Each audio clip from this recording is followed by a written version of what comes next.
we're going to talk about why we train with food.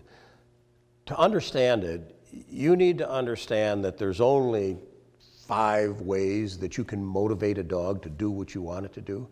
You can use a high-value food reward. You can use a toy reward.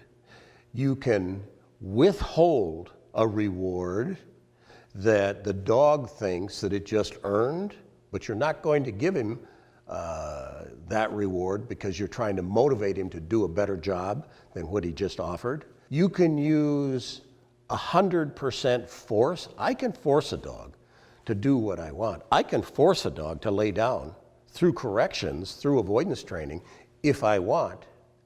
And finally, you can reward a dog through handler praise. One of the big misunderstandings that a lot of people have are to think that, oh, I can just train my dog by patting him and tell him he's a good dog, and they're 100% wrong. They're 99.999% wrong. In my career of over 50-some years of training dogs, I've only seen maybe 2 dogs that would work throughout their entire training career for handler praise. You have to praise your dog. But to think that you're going to have enough, your dog is going to have enough value in your praise to get it to do what you want all the time, that's not going to happen. So handler praise is important, but it's not the factor. What we use are high-value food rewards. And what is a high-value food reward? That depends on your dog. My dog may like cheese. Your dog may like a hot dog, or her dog may like a small little piece of steak. Every dog's idea of what a high-value food reward is specific to that dog, and it's your dog.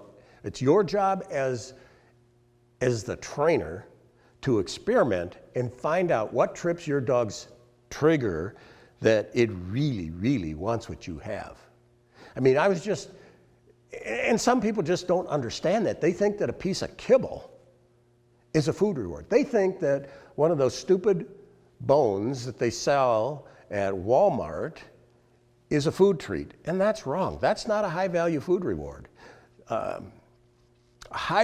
just was involved with a situation where a friend of mine had a litter of puppies, sold a puppy to what we thought was an experienced dog trainer.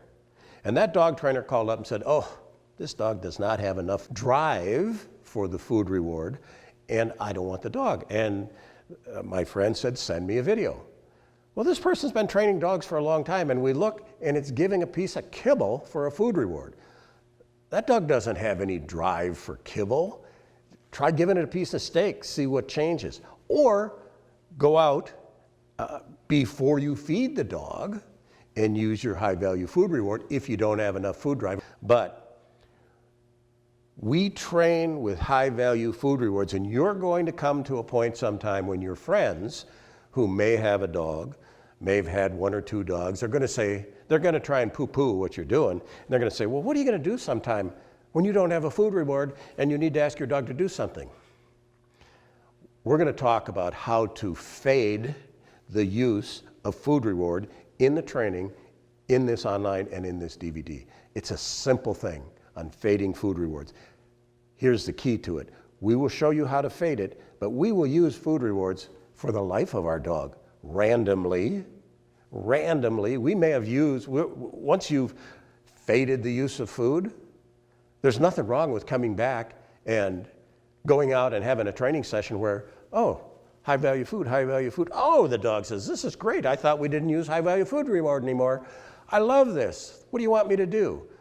We'll use high-value food rewards randomly throughout the life of the dog to build engagement and drive for what we want them to do, which is basically have fun in a training session.